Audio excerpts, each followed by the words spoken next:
A crossover second toe is a common forefoot condition, and the primary pathology we found is a plantar plate tear.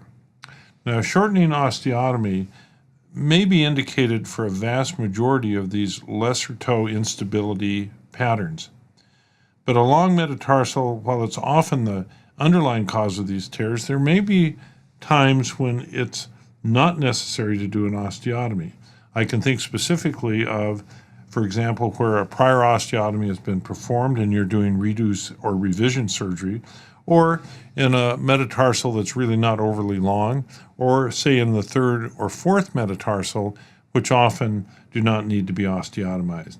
So we have developed a technique called the CPR Viper technique, which treats plantar plate pathology, and one can expose the joint with or without the need for a shortening osteotomy. A dorsal incision is centered over the second metatarsal phalangeal joint. After exposing the soft tissue, the toe is plantar flexed, and a maglanomery elevator is recommended to aid in the proximal mobilization of the plantar plate. An Arthrex small joint distractor is used to expand the joint. We use either a 1.1 or 1.6 millimeter K-wire to secure the device, and then we open the distractor, exposing the plantar plate. We release the medial and lateral collateral ligaments off of the base of the proximal phalanx. We recommend that you release the plantar plate from the base of the proximal phalanx with sharp dissection, with care taken to protect the flexor tendons. It's important to release the plantar plate as close as possible to its insertion into the proximal phalanx.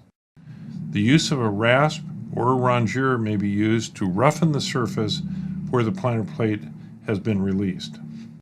The use of a preloaded Viper enables us to pass a suture in the lateral plantar plate.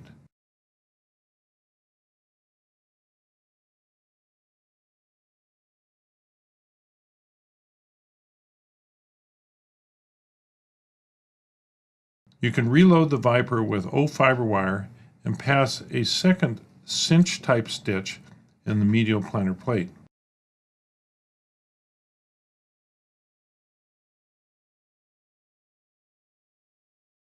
Pass this suture as deep as possible in the plantar plate, proximalward, in order to really gain control of the plantar plate and place the suture in stout tissue.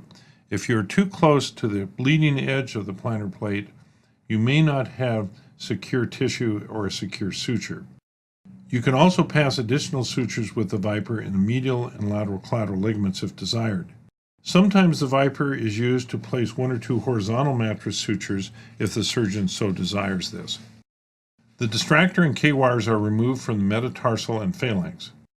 We then use a small 90-degree towel clip around the phalanx to maximally plantar flex the phalanx when drilling the cross 1.6 millimeter drill tunnels in the phalanx. It is critical to see the K-wire exit on the plantar surface. Then using the Arthrex PEEK tube and suture passers to pass the sutures from plantar to dorsal, we actually pass those sutures through the tunnels in the proximal phalanx.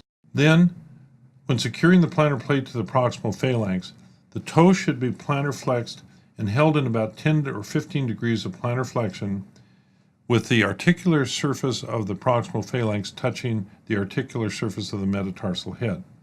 As the sutures are tied, we usually try to place 4 to 5 to 6 surgeon knots with the O-fiber wire. The collateral ligament reefing is carried out on the deficient side, can easily be used to improve transverse plane deformity.